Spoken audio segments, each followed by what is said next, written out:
নমস্কার বন্ধুরা, রূপাস কিচেনে আপনাদের সকলকে স্বাগত। আজকে আমি বানাবো এঁচোড়ের রসা। এই এঁচোড়ের রসা ভাত বা রুটি কিংবা পরোটা সকলের সাথেই খেতে খুবই ভালো লাগে। তো চলুন আজকের রেসিপি দেখে নেওয়া যাক এঁচোড়ের রসা। এঁচোড়ের রসা বানানোর জন্য এখানে আমি একটা ছোট সাইজের এঁচোড়কে কেটে ভালো করে ধুয়ে নিয়েছি। এখন এই এঁচোড়টাকে আমি সিদ্ধ বসিয়ে নেব। তার জন্য এর মধ্যে দিয়ে দেবো হাফ চামচ মতন লবণ আর দিয়ে দেবো সামান্য একটু হলুদ দিয়ে ভালো করে নাড়াচাড়া করে আমি এই এঁচোড়টাকে সিদ্ধ বসিয়ে দেবো। দেখুন এঁচোড়টাকে আমি সিদ্ধ বসিয়ে দিয়েছি, তাড়াতাড়ি যাতে সিদ্ধ হয়ে যায় ঢাকনা দিয়ে দিলাম। এখন দেখুন এঁচোড়টা খুব ভালোভাবে সিদ্ধ হয়ে গেছে। এখন এঁচোড়টাকে জল ঝরিয়ে নেব। এঁচোড়টা এখানে আমার জল ঝরানো হয়ে গেছে।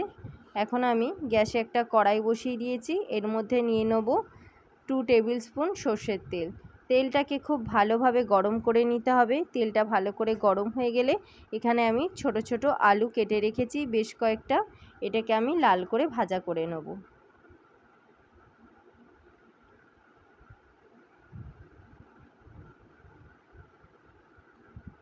আলুটাকে আমার লাল করে দেখুন ভাজা হয়ে গেছে। এখন আলুগুলোকে আমি তুলে নেব।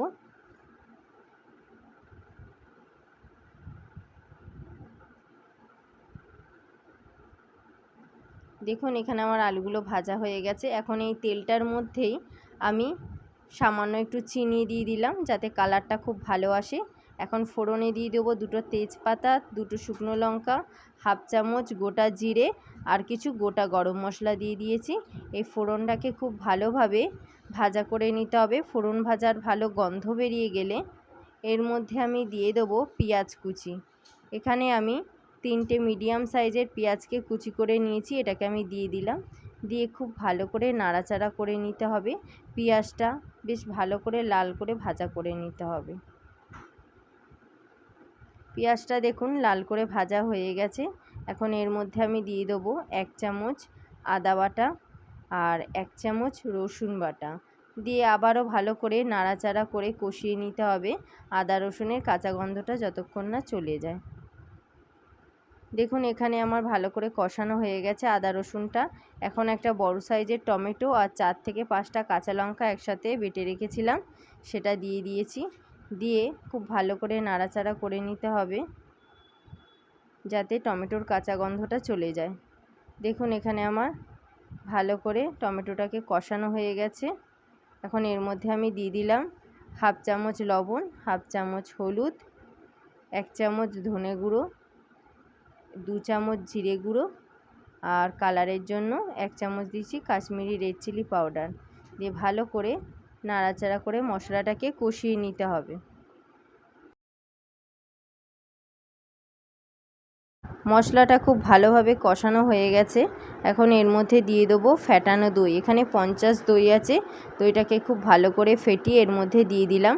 আবারও মশলার সাথে দইটাকে খুব ভালোভাবে কষিয়ে নিতে হবে। দেখুন মশলার সাথে দইটা খুব ভালোভাবে কষানো হয়ে গেছে আর তেল ছাড়তেও শুরু করে দিয়েছে।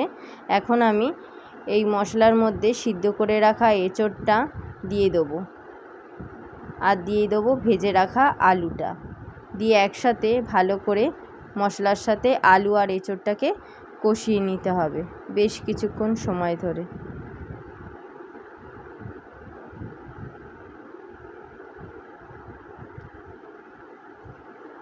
ভালো করে এই সময় গ্যাসের ফ্লেমটা হাইতে রেখে কষাবেন খুব ভালো করে। দেখুন এখানে আমার আলু আর এঁচোড়টা কষানো হয়ে গেছে। এখন পরিমাণ মতো জল দিয়ে দেবো, তবে বেশি জল দেবো না কারণ এঁচোড়টা আমার আগে থেকেই সিদ্ধ করা ছিল আর আলুটা ভাজতে ভাজতেই অনেকটা সিদ্ধ হয়ে গেছে, তাই অল্প একটু জল দিয়ে ঢাকনা দিয়ে রেখে দেবো 5 মিনিটের জন্য। 5 মিনিট বাদে আমি ফিরে এলাম। এখানে আমার ঝোলটাও অনেকটা টেনে গেছে আর আলু আর এঁচোড় খুব ভালোভাবেও সিদ্ধ হয়ে গেছে। এখন এই সময় দিয়ে দেবো আমি 1 চামচ মতো গরম মশলা আর দিয়ে দেবো ভাজা মশলা 1 চামচ। এই মশলাটা আগে থেকে আমার ভাজা ছিল।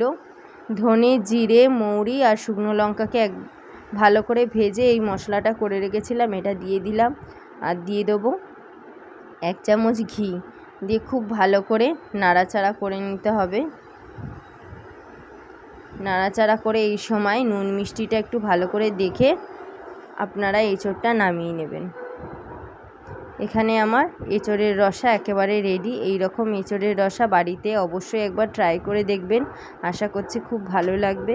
আর যদি আমার রান্নাটা আপনাদের ভালো লেগে থাকে তাহলে অবশ্যই একটা লাইক করবেন। আর যারা আমার চ্যানেলের নতুন বন্ধু তারা আমার চ্যানেলটিকে সাবস্ক্রাইব করতে ভুলবেন না। পাশে থাকা বেল আইকনটি অবশ্যই ক্লিক করবেন যাতে নতুন ভিডিও দিলে সবার আগে আপনাদের কাছে পৌঁছে যায়।